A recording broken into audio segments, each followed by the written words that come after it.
श्री राम। दोनों में एक ही प्रश्न है। ये लिखते हैं, आज से श्राद्ध पक्ष प्रारंभ हो गया है, इसकी विधि एवं महत्व समझाने की कृपा करें। और ये भी इसी प्रकार से लिखते हैं,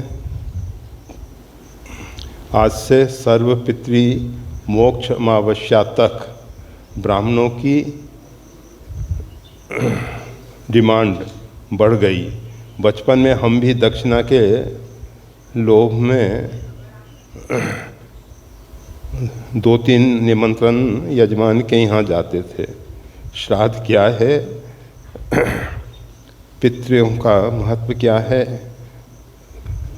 पितरों का महत्व क्यों निर्धारित किया गया, हमारे यहाँ यह परंपरा कब से और क्यों चली, जबकि आर्य समाज व अन्य मतावलंबी आलोचना करते हैं। कृपा कर समझाने की कृपा करें।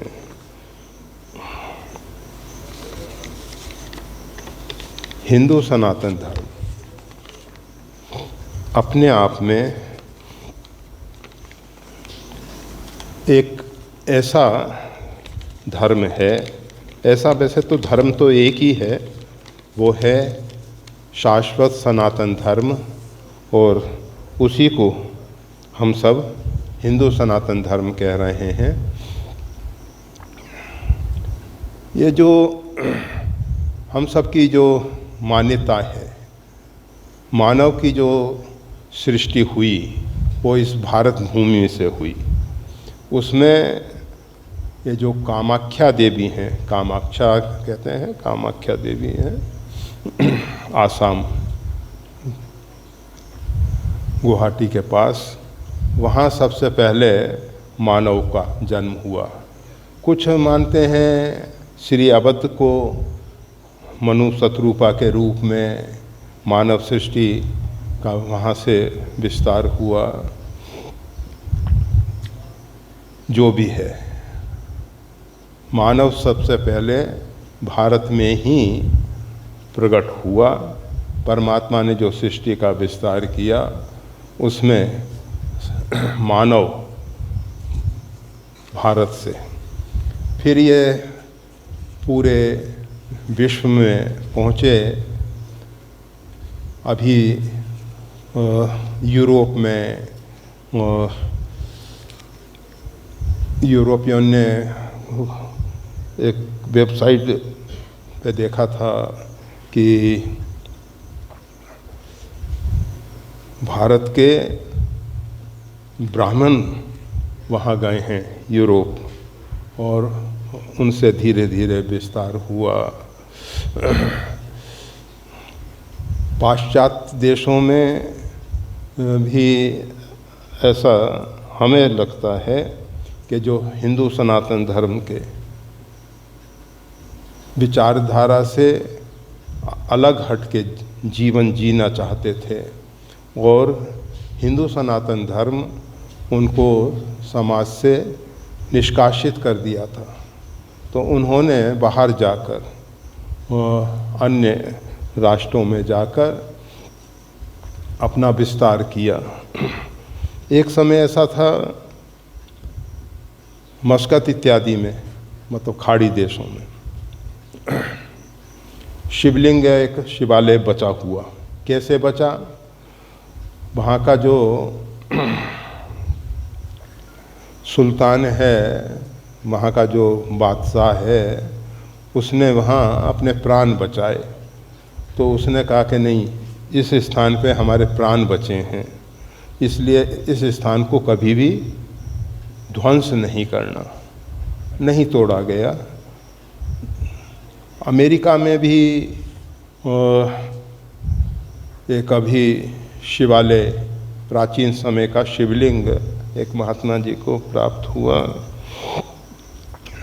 वैसे वो आपके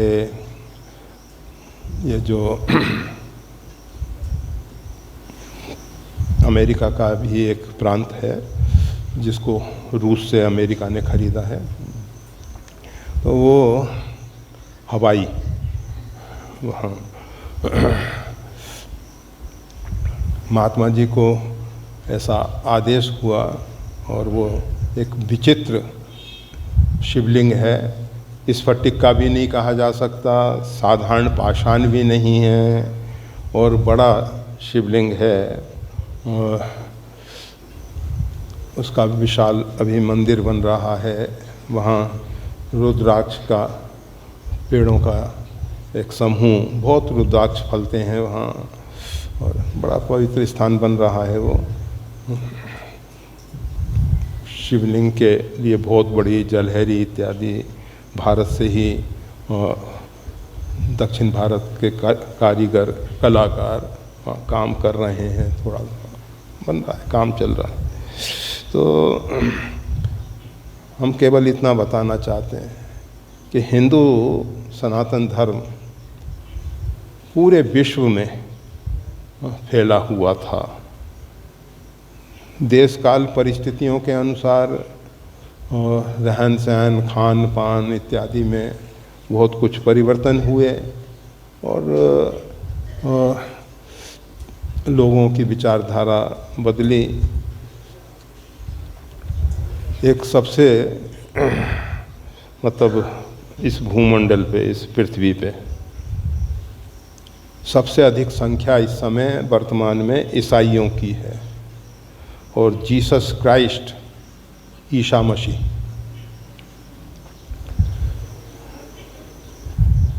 कुछ समय अज्ञातवास में रहे। वो अज्ञातवास भारत में ही व्यतीत हुआ, और उनका देहावसान, मृत्यु भारत के लद्दाख में समाधियाँ बनी, और 2 समाधि बनी। उनके साथ जीसस क्राइस्ट के साथ एक और व्यक्ति था जो उनके साथ बराबर यूरोप से जापान होते हुए भारत के लद्दाख क्षेत्र में आए वो, और काफ़ी कुछ समय यहाँ व्यतीत किया। वो जो उनको उनके ही शिष्य ने, उनके जो प्रधान शिष्य हैं उनमें से शिष्य ने उनको पकड़वा के क्रूस पे चढ़ा दिया गया, जीसस को। और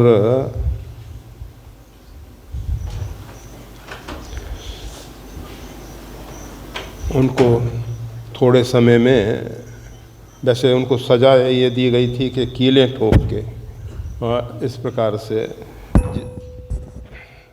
जिससे कि रक्त जो है बूंद बूंद निकले, और तड़प तड़प के ये व्यक्ति अपना शरीर पूरा करे, प्रारब्ध पूरा करे।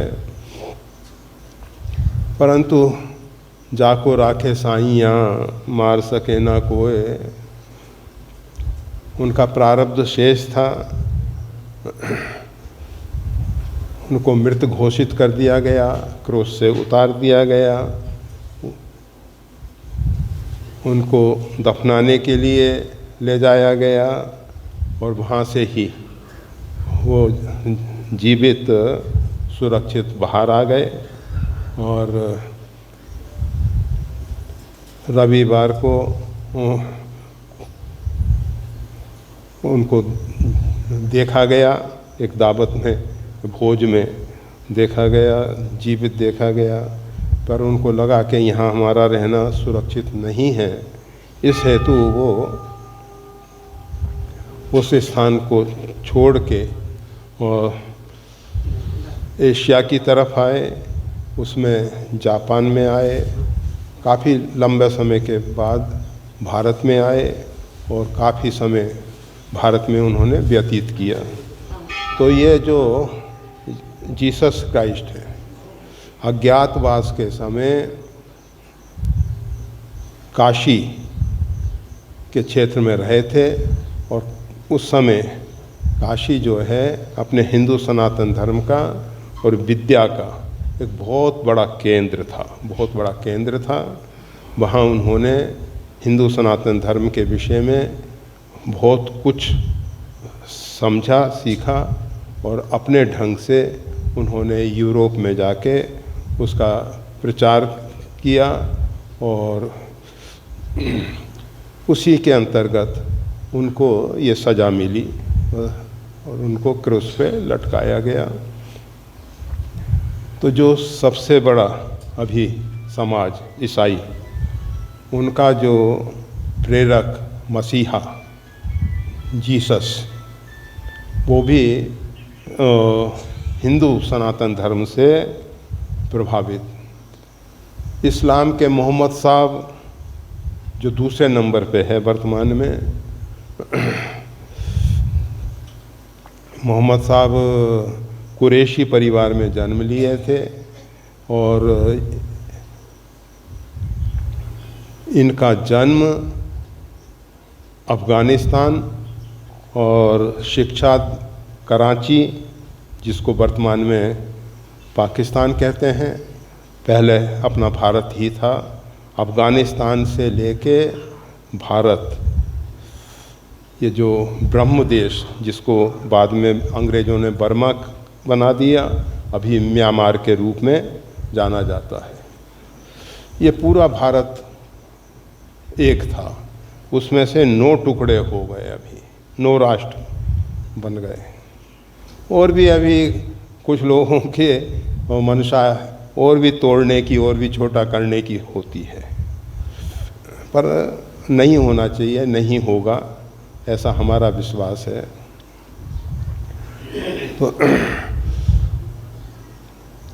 तो ये फिर तीसरे नंबर पे आता है बौद्ध।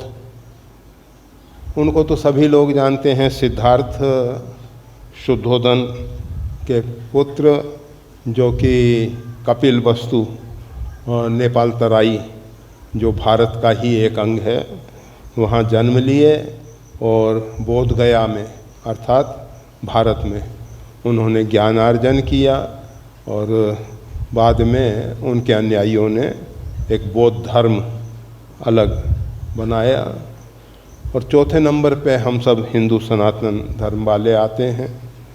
इस प्रकार से विश्व में वैसे तो बहुत से मजहब हैं, बहुत सी संप्रदाय हैं, बहुत सी शाखाएं हैं, परंतु ये प्रधान 4 और 4 में सभी हिंदू सनातन धर्म से जुड़े हुए हैं, अलग नहीं है, कोई अलग नहीं है, परंतु अपने अपने हिसाब से इन सब ने ये सब किया। तो हिंदू सनातन धर्म जो है, इसकी सबसे बड़ी विशेषता ये है, हम सब ये जो वर्तमान जीवन है, इतना ही जीवन है ऐसा नहीं स्वीकार करते हैं। हम सब मानते हैं इस जन्म से पूर्व भी इस जीव का अस्तित्व था और मृत्यु के उपरांत भी इस जीव का अस्तित्व है। पुनर्जन्म को हम सब स्वीकार करते हैं। इस्लाम और ईसाई जो कि यहूदियों से निकले हैं, यहूदी और ये सब पुनर्जन्म को नहीं मानते हैं, इस्लाम वाले भी नहीं मानते हैं और ईसाई भी नहीं मानते हैं, परंतु स्वर्ग और नरक इस विषय में सबकी मान्यता है। स्वर्ग नरक को सब मानते हैं और उसके अपने अपने हिसाब से स्वर्ग नरक की व्यवस्थाओं के विषय में उन लोगों ने बताया है।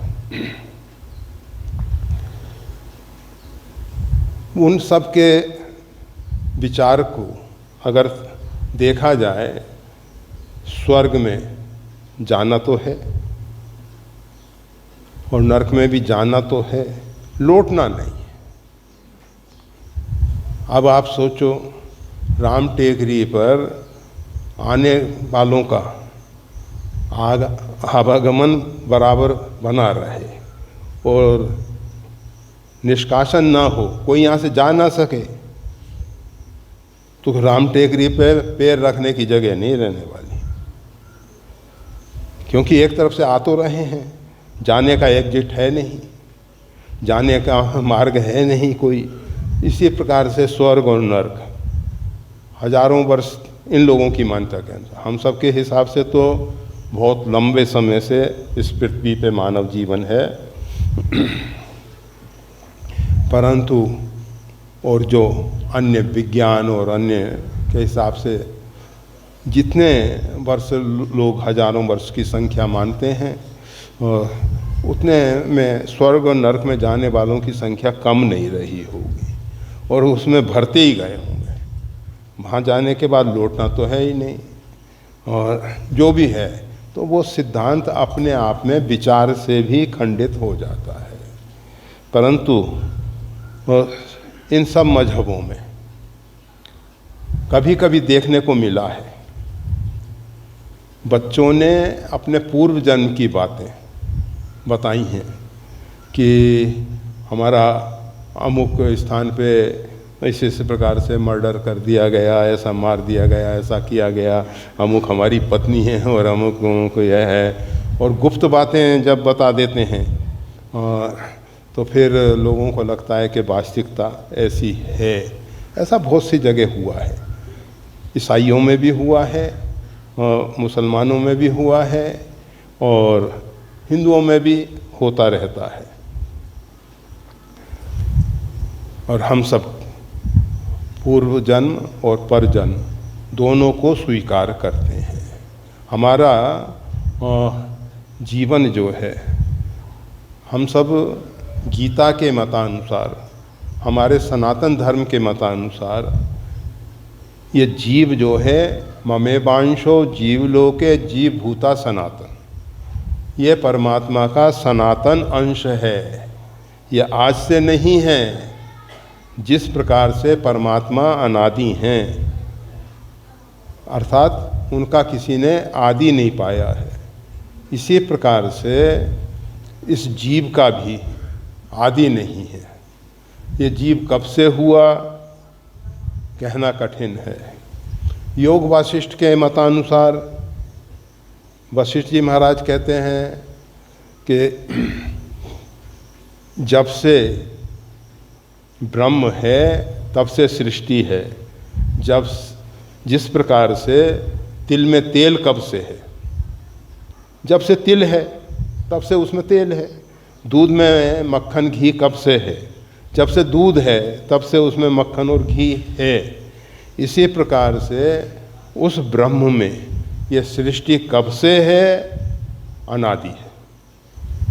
ब्रह्म भी अनादि है, सृष्टि भी अनादि है। भले इस सृष्टि के विषय में कुछ मतावलंबी कहते हैं कि जगत मिथ्या है।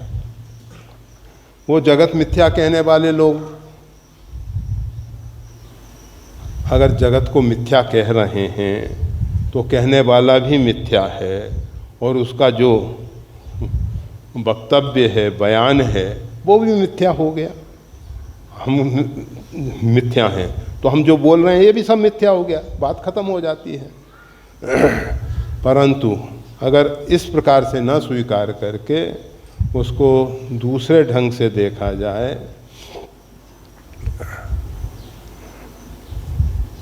तो वास्तविकता ये है कि जिन महापुरुषों ने जगत को मिथ्या कहा, उन्होंने परमात्मा की जो कृति है इसको मिथ्या नहीं कहा है। ये जो परमात्मा ने बनाया संसार है,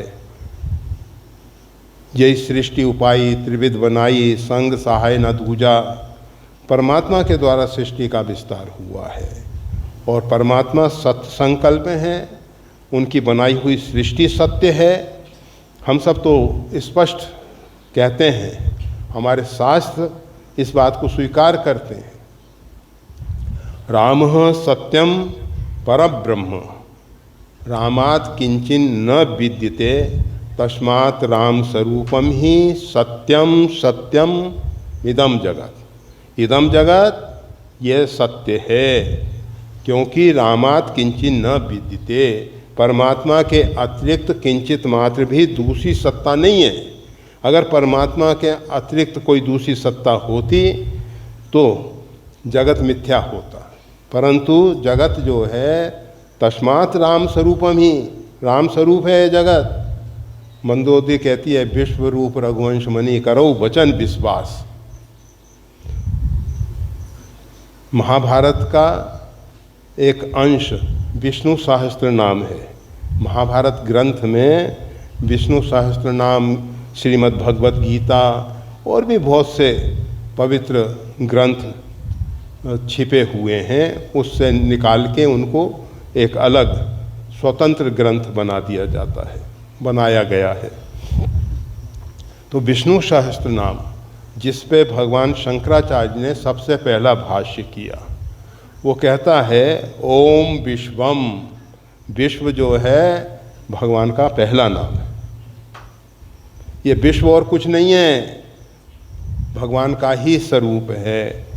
और एक अत्यंत लोकप्रिय चौपाई, सिया राम मैं सब जग जानी, करहूँ प्रणाम जोर जुग पानी, उमा जे राम चरण रत, विगत काम मत क्रोध, निज प्रभु मैं देखें जगत, कहिसन करें विरोध। ये जगत जो है ये राम स्वरूप है, परमात्मा का स्वरूप है, परमात्मा से भिन्न नहीं है।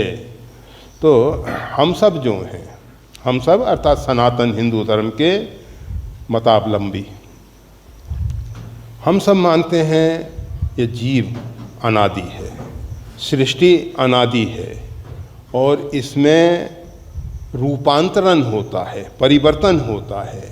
हम सब कहते हैं अंतरिक्ष, आकाश, आकाश से वायु पैदा होता है, वायु से तेज पैदा होता है, तेज से जल होता है, जल से पृथ्वी होती है। गगन समीर अनल जल धरणी, इनकी नाथ सहज जड़ करनी, ये सृष्टि का विकास। और परावर्तन जब होता है, पृथ्वी जो है जल में विलीन होती है, जल जो है अग्नि में समाहित होता है, अग्नि जो है वायु में और वायु जो है अंतरिक्ष आकाश में। तो इस प्रकार से ये सृष्टि का परावर्तन होता है। यहाँ कुछ ना तो जन्म है ना मृत्यु है। अब ये जो पितृपक्ष वाली बात आ रही है, पितरों की बात आ रही है,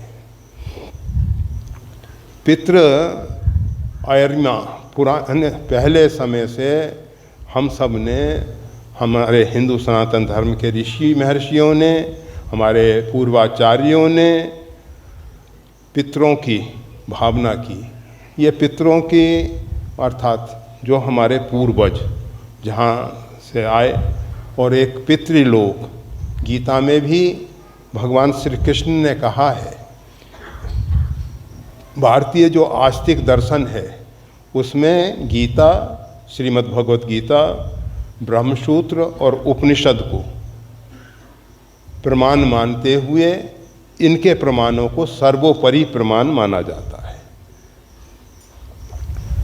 तो गीता में भगवान श्री कृष्ण कहते हैं पितरों को पूजने वाले पितरों को प्राप्त होते हैं, भूतों को पूजने वाले भूतों को प्राप्त होते हैं, देवताओं को पूजने वाले देवताओं को प्राप्त होते हैं, और भगवान के भक्त भगवान को प्राप्त होते हैं। तो ये पितृलोक जो है ये आज से नहीं है, ये भी अनादि है। ये सारी सृष्टि अनादि है। इसमें लोग भले ही प्रश्न करें कि पहले बीज हुआ कि पहले वृक्ष हुआ, परंतु उस विषय में हम हमेशा कहा करते हैं कि देखो, विज्ञान ने और हमारे पूर्वाचार्यों ने जैसा अभी बताया कि पृथ्वी एक दिन अग्नि का धधकता हुआ गोला था, अग्नि से फिर जल हुआ, जल से फिर पृथ्वी, मतलब ये सॉलिड रूप जो आया। तो ये पृथ्वी एक दिन अग्नि थी। अगर कोई बीज उसमें रह ही नहीं सकता, वनस्पति इत्यादि, परंतु कहाँ से आ गई, जल कहाँ से आ गया। ठीक है कि हाइड्रोजन ऑक्सीजन के संयोग से जल बनता है और ये है, सब बातें अपने आप में परंतु ये बीज कहाँ से आया? सबसे पहले बीज कहाँ से आ गया? पृथ्वी पे जब पृथ्वी बनी तो बीज कहाँ से आया? ये परमात्मा के संकल्प में सृष्टि है। और परमात्मा के संकल्प, हम डार्विन की थ्योरी को नहीं स्वीकार करते कि क्रमिक विकास, क्रमिक विकास में ये हम मानते हैं कि पहले वनस्पति इत्यादि पैदा हुई, जलचर पैदा हुए, फिर थलचर नभचर पैदा हुए। ये सब बातें हम भी स्वीकार करते हैं, परंतु जो डार्विन का कहना है उस प्रकार से नहीं, ये सब परमात्मा के संकल्प में है। तो ये जो पितृलोक है ये भी परमात्मा के संकल्प में है। ये जितने भी लोकांतर हैं वो सब परमात्मा के संकल्प में पूर्व नियोजित हैं और परमात्मा ने एक व्यवस्था दी है। हम सब जो हैं, हम सब मतलब भारतीय सनातन धर्म अवलंबी पूर्वजन्म परजन्म को मानते हैं। जीवात्मा का शरीर पूरा होने के बाद वो अपना प्रारब्ध पूरा करके किसी लोकांतर में जाता है अथवा पृथ्वी पर पुनर्जन्म लेता है। ये घटना में कुछ अंतराल होता है, इसीलिए अब जैसे मृत्यु के बाद वो तत्काल दूसरा शरीर नहीं धारण कर लेता। कुछ समय उस जीवात्मा को अंतरिक्ष में रहना पड़ता है। उसको अगर उत्तरायण मार्ग से जाना है और उसका शरीर जब सूर्य दक्षिणायन है उसमें पूरा हो गया, शरीर का प्रारब्ध जितने समय का है, जाना उसको उत्तरायण के मार्ग से है। और दक्षिणायन के समय में भी जैसे गोस्वामी तुलसीदास जी और भी बहुत से महापुरुष का शरीर दक्षिणायन के समय में पूरा हुआ है और उनको उत्तरायण के मार्ग से जाना है, वो उनको दक्षिणायन के मार्ग से नहीं जाना है। परंतु उस पुर्यष्टका को, ये पुर्यष्टका अर्थात जीवात्मा शरीर छोड़ने के समय शुद्ध आत्मा नहीं निकलता है शरीर से। आत्मा के साथ मन बुद्धि अहंकार पंच महाभूत की सूक्ष्म तन्मात्राएं ये एक शरीर से बाहर निकलती हैं और इसको हम सब कहते हैं पुर्यष्टका। तो जब पुर्यष्टका शरीर से बाहर निकलती है, क्योंकि आत्मा जो है उसका ना तो जन्म है ना उसकी मृत्यु है। यह जीवात्मा जिसको कह रहे हैं, पुर्यष्टका जिसको कह रहे हैं, आत्मा शुद्ध जैसे वायु चल रही है, एक अग्नि के ऊपर से वायु जा रहा है तो वो वायु में गर्मी दिखाई देती है। जल के ऊपर से वायु जाता है उसमें शीतलता दिखाई देती है। पुष्पों के ऊपर से वायु जाता है उसमें सुगंध दिखाई देती है। सड़े गले पदार्थों के ऊपर से वायु जाता है दुर्गंध दिखाई देती है। वायु का गुण गंध नहीं है, वायु को गंध शीतलता नहीं है, वायु का गुण उष्णता नहीं है, ये उसमें आरोपित है। इसी प्रकार से जीव जो है वो परमात्मा का शुद्ध बुद्ध अंश है, परंतु मन बुद्धि चित्त ये जो हैं लंबे समय से हमारे अंदर जो संस्कार जम रहे हैं उनके द्वारा हमारे को प्रारब्ध मिलता है और उसके अनुसार फिर हमारा पुनर्जन्म होता है।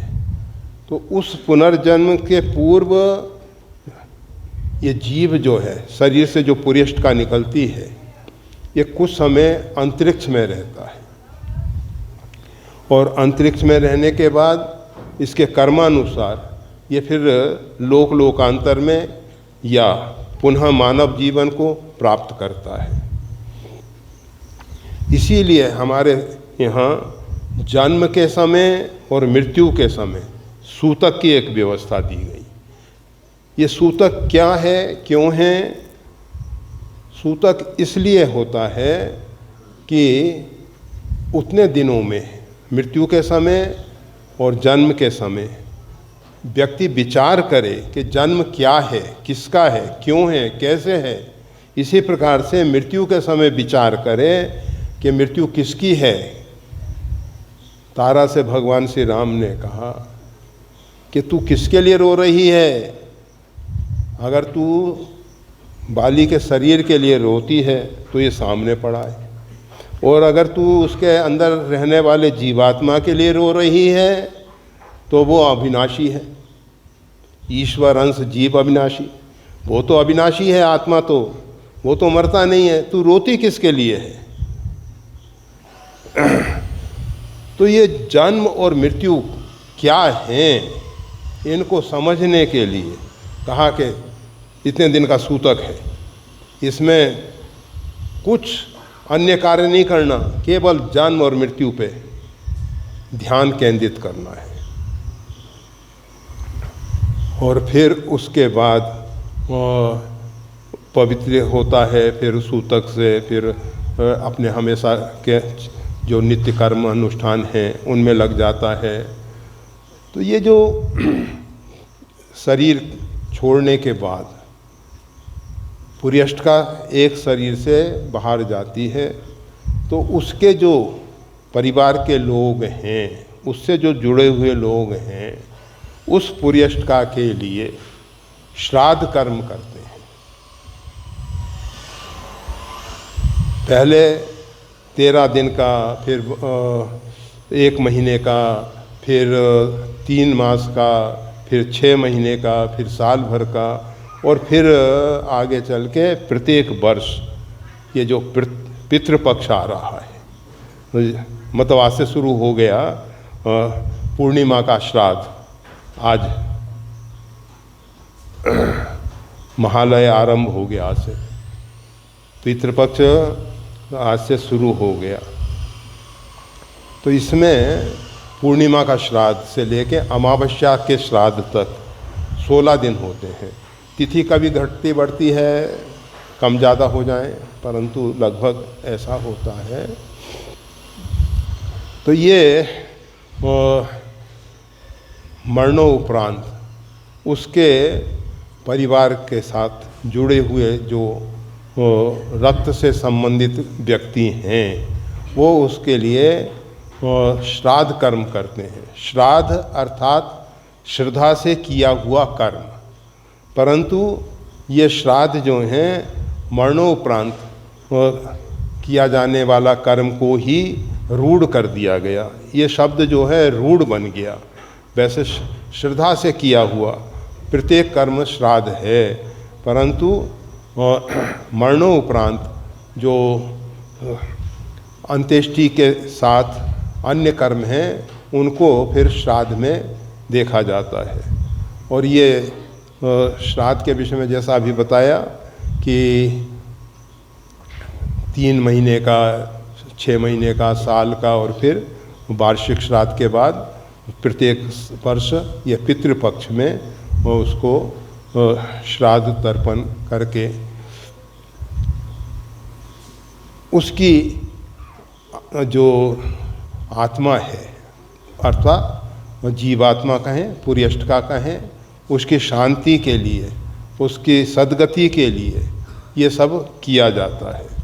अब प्रश्न ये उठता है, आर्य समाजियों का कहना, इन्होंने लिखा है आर्य समाजी और अन्य मतावलंबी, इसको नहीं मानते। वो तर्क देते हैं, वो तर्क देते हैं कि अगर इस प्रकार से दिया हुआ कर्म, इस प्रकार से दी हुई वस्तुएं उसके पास पहुंचती हैं, तो कोई व्यक्ति यात्रा में जा रहा है तो यहाँ से बैठे बैठे उसके पास पहुंचा दिया करो ना। आप अपने घर पे बैठे बैठे, कोई बद्रीनाथ की यात्रा कर रहा है, कोई केदार की, रामेश्वरम की, जहाँ की भी कर रहा है, तो आप यहाँ से बैठ के पहुँचा दो उसको। और भी बहुत से लोग इसका उपहास करते हुए एक बात कहते हैं कि एक वृद्ध माता जी थी, वृद्ध माता जी थी, उनका शरीर पूरा हो गया। बच्चों ने कहा ब्राह्मणों से कि भाई हमारी माता जी की एक इच्छा रह गई। ब्राह्मणों ने कहा कि भैया देखो, वो हम सब के साथ पूरा कर दो, बताओ क्या इच्छा थी, उनको प्राप्त हो जाएगा। कहा कि उनकी इच्छा थी चाचुआ लगवाने की, ये जो गर्म करके लोहे को गर्म करके लगाते हैं, हम ब्राह्मण, वो लोग उपहास करते हैं, मजाक करते हैं कि अगर ये सब सही है तो, परंतु ये सब जो विषय हैं ये श्रद्धा के विषय हैं, और श्रद्धा से जो भी हम उनके लिए देते हैं वो हम भगवान के मंदिर में ठाकुर जी का थाल रखते हैं, उसमें तुलसी पत्र छोड़ के, नैवेद्य छोड़ के भगवान को समर्पित करते हैं। हम दलील देने लग जाएं कि नहीं नहीं भगवान तो कुछ खाते पीते नहीं हैं, थाल वैसे का वैसा, तोल के देख लो, जितना रखा था उतने का उतना वापस आ गया। ये सब दलीलों के कारण अगर हम चाहेंगे तो फिर कोई भी कर्म कांड नहीं होने वाला, कोई भी कर्म कांड नहीं होने वाला। जो विभु व्यापक परमात्मा है उसको स्नान, उसको वस्त्र, उसको ये सब कहाँ और कैसे, तो ये सब श्रद्धापूर्वक उस परमात्मा को हमने प्रार्थना की कि हे परमात्मा हमारे लिए आप छोटे विग्रह रूप में आ जाएं, और वो रामलाल जी के रूप में आ गए। और विशेष ये जो विग्रह मंदिरों में हैं, प्रतिष्ठित हैं, इनमें वो चेतन का संचार होता है। उसमें म्यूजियम की मूर्ति और मंदिर की मूर्ति में यही अंतर है कि म्यूजियम में, संग्रहालय में केवल मूर्ति है, और मंदिर में भगवान का श्री विग्रह है, भगवान साक्षात वहाँ विराजमान हैं, और उनके लिए हम ये सब भोग इत्यादि, और बहुत से भक्तों के लिए भगवान ने अनेकों बार अपने श्री विग्रह से अनेक प्रकार की लीलाएं की हैं, और उन लीलाओं के कारण वो तीर्थ स्थल, वो मंदिर मठ बहुत अधिक पूजनीय वंदनीय हो गए।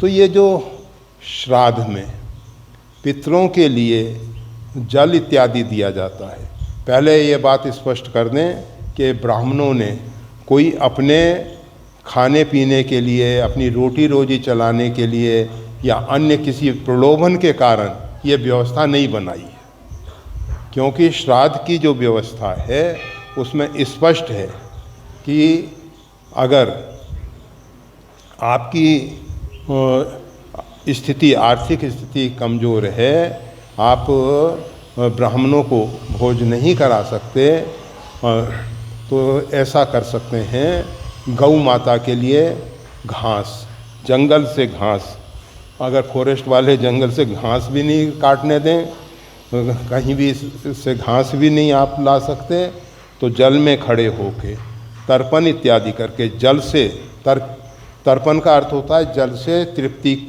होती है, क्योंकि ये जो पुर्यष्टका में शरीर जो है 3 तत्वों का है, उसमें पृथ्वी तत्व और जल तत्व का अभाव होता है, इसलिए ये जो तर्पण किया जाता है जल से, और पिंड जो है वो पृथ्वी तत्व से। इस प्रकार से ये 5 तत्वों की पूर्ति में, क्योंकि 3 तत्व का तो शरीर है वो, उसमें 2 तत्वों का अभाव है, उन 2 तत्वों के लिए पिंड और तर्पण ये सब किया जाता है,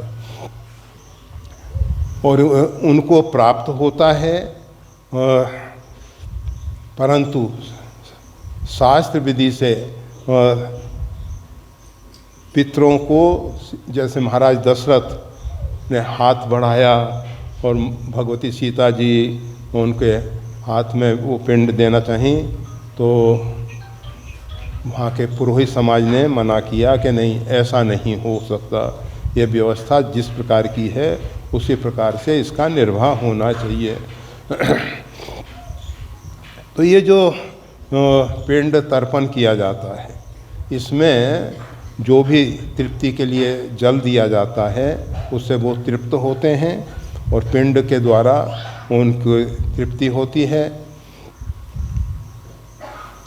बद्रीनाथ जी में एक ब्रह्म कपाली स्थान है, जहाँ भगवान नारायण का प्रसाद तुलसी पत्र छोड़ के उसका पिंड दिया जाता है, और भगवान वो पूरे, वैसे गया इत्यादि में भी ये पिंड तर्पण की व्यवस्था है, हर एक तीर्थ में है, परंतु श्री बद्री विशाल और बद्री विशाल में पिंड तर्पण करने के बाद फिर उस जीव की उस परिस्थिति से मुक्ति हो जाती है और वो आगे की जीवन यात्रा में आगे बढ़ जाता है। तो इसलिए वहाँ भगवान नारायण का प्रसाद तुलसी पत्र छोड़ा हुआ उसका पिंड बनाया जाता है और उस पिंड को अपने पूर्वजों को दिया जाता है। तो सारांश में ये है कि अगर किसी के पास कुछ नहीं है, कुछ नहीं कर सकता, तो वो कहे जल में खड़ा होके दोनों हाथ उठा के, हे पितृ देवता, हम आपके लिए कुछ नहीं कर सकते हैं, सब प्रकार से हम असमर्थ हैं। अब अगर ब्राह्मणों ने इसको अपने स्वार्थ के लिए बनाया होता तो ये जो व्यवस्था है जल में खड़े होके हाथ उठा के, इसमें तो ब्राह्मणों को कुछ नहीं मिल रहा। ये केवल लोगों की भ्रांत धारणा है कि अमुक वर्ग विशेष ने इस प्रकार की ये व्यवस्था को जन्म दिया है, चाहे वो आर्य समाजी हों चाहे कोई अन्य समाज के हों। तो हम ये बता रहे थे कि ये पिंड तर्पण जो है अपने पूर्वजों को श्रद्धापूर्वक दिया हुआ अन्न और जल है, और इस अन्न और जल के द्वारा उनकी तृप्ति होती है। और अगर कहें कि वो किसी दूसरी योनि को प्राप्त हो चुके हैं, मानव शरीर छोड़ के वो देहावसान हुआ, उसके बाद पुनः मानव बन गए या पशु पक्षी बन गए या अन्य 84 लाख प्रकार के शरीरों में किसी शरीर को धारण कर लिया, तो ये जो दिया हुआ है ये कहाँ जाएगा? होता ये है जैसे अमेरिका का डॉलर या ऑस्ट्रेलिया का या अन्य राष्ट्रों का डॉलर या अन्य राष्ट्रों की मुद्रा भारत में आके भारतीय रुपए में बदल के आपको मिल सकती है, ये व्यवस्था है। इसी प्रकार से आपने श्राद्ध में पिंड तर्पण के द्वारा या अन्य ब्रह्मभोज इत्यादि के द्वारा जो आपने पितरों को दिया, वो जो है जिस प्रकार का शरीर उनका होगा उस प्रकार के शरीर में उस प्रकार से रूपांतरित होकर उनको मिल जाएगा। और अगर कहो कि वो भगवान में विलीन हो गए हैं, फिर उनके लिए क्यों करना? तो जो भगवान में विलीन हो गए हैं वो अगर हम जो पिंड तर्पण कर रहे हैं वो भगवान को प्राप्त हो जाएगा। और तो सब प्रकार से किसी भी परिस्थिति में पिंड तर्पण करना चाहिए। यह नहीं कि कुतर्क के द्वारा, दलीलों के द्वारा हम इससे अलग हट जाएं। अलग हटने की ज़रूरत नहीं है। और ये किसी वर्ग विशेष का, किसी व्यक्ति विशेष का दुराग्रह नहीं है कि उन्होंने ये सब व्यवस्थाएं बना दी हैं। ये सब व्यवस्थाएं जो हैं अपने आप में सही हैं और इनके द्वारा जो भी श्रद्धापूर्वक किया जाता है, अगर श्रद्धा नहीं है तो वो जो कार्य है उसका परिणाम नहीं मिलेगा। केवल एक परंपरा को पूरा करने के लिए, एक उपचार को पूरा करने के लिए औपचारिकता के रूप में अगर ऐसा किया जा रहा है तो वो सही नहीं है। श्रद्धापूर्वक ये कार्य करना चाहिए और इससे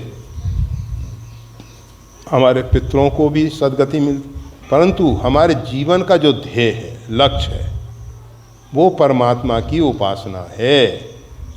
ये समय समय पे परमात्मा ने जो व्यवस्थाएं दी हैं, जैसे गणेश चतुर्थी आई तो गणपति दादा का पूजन किया गया, कृष्ण जन्माष्टमी थी तो भगवान श्री कृष्ण का, श्री रामनवमी आती है तो श्री राम जी का, नरसिंह चतुर्दशी आती है नरसिंह भगवान का।